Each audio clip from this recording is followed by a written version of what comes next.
जब भी हम ईपीएफ और ईपीएस की बात करते हैं तो ज़्यादातर चर्चा रिटायरमेंट तक ही सीमित रहती है। लेकिन एक सवाल ऐसा भी है जिसके बारे में लोग अक्सर जानकारी नहीं रखते। अगर किसी एम्प्लॉय की अचानक डेथ हो जाए या नौकरी के दौरान कोई सीरियस एक्सीडेंट हो जाए तो उसके परिवार को क्या फाइनेंशियल सपोर्ट मिलता है।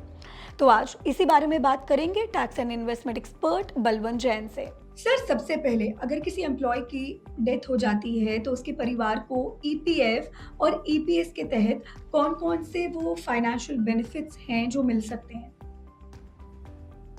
देखिए नवमी, ऐसा है कि किसी मेंबर की डेथ होने के बाद में एम्प्लॉय के जो रिलेटिव नॉमिनी जो जिनका नॉमिनेशन करके रखा है, उनको जो ईपीएफ में जितना ईपीएफ अकाउंट में जितना पैसा होता है वो पैसा पूरा का पूरा मिल जाता है। हुँ, और उसके अलावा उसके अलावा उनके जो मेंबर है, जैसे वो विडो है, तो उसको 50% जो एम्प्लॉय को जितनी मिलती है उसकी 50% जो है पेंशन मिलती है, कम से कम 1,000 रुपये। इसके अलावा 2 बच्चे जो 25 साल से छोटे हैं, उनको भी जो विधवा को जितनी पेंशन मिलती है उनकी 25-25% जो है पेंशन दोनों बच्चों को मिलती है।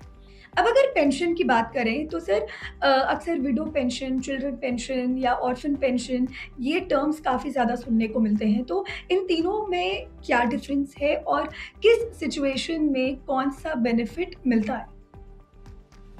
देखिए, ऐसा है, जब मेंबर की डेथ हो जाती है और उनके पीछे अगर उनका स्पाउस है, तो स्पाउस को जो पेंशन मिलती है वो उनकी डेथ तक मिलती है, हुँ। अनलेस वो रीमैरी कर दे। रीमैरी कर देगा स्पाउस तो उसको वो जो पेंशन है वो नहीं मिलती है। इसके अलावा जो 2 बच्चों को भी पेंशन मिलती है, विडो को 50% मिलती है, बच्चों को विडो की 25% ईच मिलती है। अगर सपोज पेरेंट, मतलब जो एक मेंबर की डेथ हो गई और कोई बच्चे का पेरेंट ही नहीं है, ऑर्फन रह गए, तो उस परिस्थिति में जो विडो को जितनी मिलती है उसकी 75% पेंशन है वो ऑर्फन को मिलती है। तो यह तीनों में फर्क हो गया मतलब। ओके। तो अब एक और सिचुएशन को अगर यहाँ समझते हैं सर कि अगर एम्प्लॉय की डेथ नहीं हुई है, लेकिन किसी एक्सीडेंट या किसी बीमारी की वजह से वो काम करने की स्थिति में अब नहीं है। तो ऐसे जो केसेस हैं इसमें डिसेबलमेंट पेंशन कैसे काम करती है और कौन-कौन से केसेस में कौन-कौन लोग इसके लिए एलिजिबल होते हैं? देखिए, जैसे मेंबर डिसेबल हो गया कोई एक्सीडेंट वजह से, कोई भी कारण से, और वो डिसेबलमेंट कंप्लीट है, मतलब वो उसकी जो कमाने की क्षमता को एकदम से ख़त्म कर देता है। उस स्थिति में उस व्यक्ति को जो पेंशन मिलती है ईपीएस से, और उसके लिए जो मैं बता रहा कि 10 साल का जो कंट्रीब्यूटरी सर्विस है वो भी ज़रूरी नहीं है। इसी तरह से अगर डेथ हो जाती है तो जो विडो को और बच्चों को जो पेंशन मिलती है, उस स्थिति में भी ये जो 10 साल का कंट्रीब्यूटरी सर्विस होना है वो ज़रूरी नहीं है। ओके।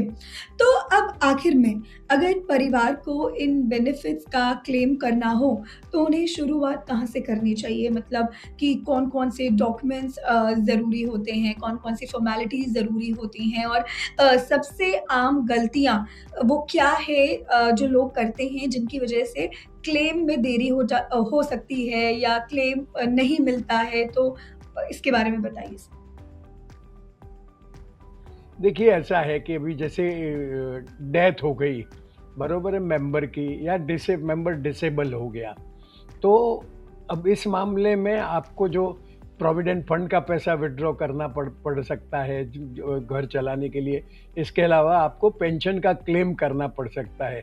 तो पेंशन का क्लेम करने के लिए आपको जो जिस मेंबर की डेथ हुई है उनका एचआर डिपार्टमेंट से ही कांटेक्ट करना पड़ेगा, क्योंकि उनका रोज का काम है, मतलब वो रेगुलर उनको प्रोसीजर वगैरह ध्यान में है, तो उनको अप्रोच करेंगे तो वो जो डिपेंडेंट विडो है या जो हैंडीकैप्ड हो गया है मेंबर, उनको वो मदद कर देंगे अपना पेंशन का जो शुरू करवाने में, और ईपीएफ का जो कंट्रीब्यूशन इकट्ठा हो गया है वो विड्रॉ करने में। Okay sir, thank you so much sir for your time. Welcome. हम अक्सर इन्वेस्टमेंट और रिटायरमेंट प्लानिंग की बात करते हैं, लेकिन परिवार के लिए मिलने वाले बेनिफिट्स की जानकारी उतनी नहीं होती। इसीलिए इस वीडियो को ज़रूर सेव करें और अपने परिवार के साथ भी शेयर करें। आपकी ज़रूरत से जुड़ी ऐसी ही और भी वीडियोस के लिए देखते रहें जी बिजनेस।